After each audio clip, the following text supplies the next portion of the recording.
একজন দেশের প্রধানমন্ত্রী সিদ্ধান্ত নিচ্ছেন আমার কনভয় ৪৫ মিনিট বাদে ছাড়বে। ঘটনাটা ঘটলো আজকেই দিল্লি এয়ারপোর্টে। আমি আপনাদের কাছে যখন এই প্রতিবেদন পেশ করছি, আপনারা জানেন আজকে আন্তর্জাতিক যোগা দিবস এবং সেই উপলক্ষে গতকাল ভারতবর্ষের প্রধানমন্ত্রী পৌঁছেছিলেন পশ্চিমবঙ্গে। সেখানে তারকেশ্বরে একটি অনুষ্ঠান অ্যাটেন্ড করে রাত্রি যাপন করেছেন রাজভবনে বা লোকভবনে, এবং তারপর আজকে সকালবেলা রেড রোডে যোগা দিবস উপলক্ষে পৌঁছে গিয়েছিলেন রেড রোডের অনুষ্ঠানে। সেখান থেকে যুদ্ধজাহাজ 3টি ওপেন করেছেন গার্ডেন ব্রিজে গিয়ে, এবং তারপর উড়ে গেছেন দিল্লির উদ্দেশ্যে।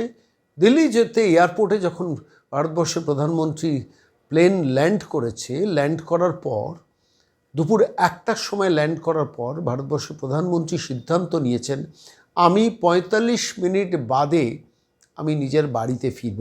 কেন সিদ্ধান্তটা নিলেন?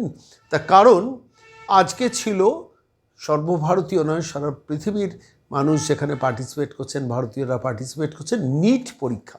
দুপুর 2টো থেকে নিট পরীক্ষা। 551টি শহরে নিট পরীক্ষা হচ্ছে, বিদেশে 14টি শহরে এই নিট পরীক্ষা হচ্ছে। 5440টা কেন্দ্রে নিট পরীক্ষা হচ্ছে ভারতীয় ভাষায়, এবং 95,000 বেশি কক্ষে এই পরীক্ষা নেওয়া হচ্ছে, যেখানে সিসিটিভি ক্যামেরার সংখ্যা 1,38,000। এই ব্যাপক একটা বৃহত্তম আয়োজনে যাতে কোনো রকম ছেদ না পড়ে, অর্থাৎ ভারতবর্ষের প্রধানমন্ত্রী সর্বোত্তম সিকিউরিটি পান। ফলত তাঁর সিকিউরিটি প্রাপ্ত যে কনভয়, সেই কনভয়ে যেতে গেলে যাতে পরীক্ষার্থীরা পরীক্ষার হলে পৌঁছতে তাঁদের কোনো অসুবিধে না হয়, সেটা খবরটা পৌঁছেছিল ভারতবর্ষের প্রধানমন্ত্রীর কাছে যে দুপুর 2টোয় পরীক্ষা। আমি 1টায় দিল্লি বিমানবন্দরে ল্যান্ড করছি, এই সময় যদি আমার কনভয় পাস করে তাহলে অনেক পরীক্ষার্থী হয়তো পরীক্ষা হলে পৌঁছতে বিলম্বিত হতে পারে।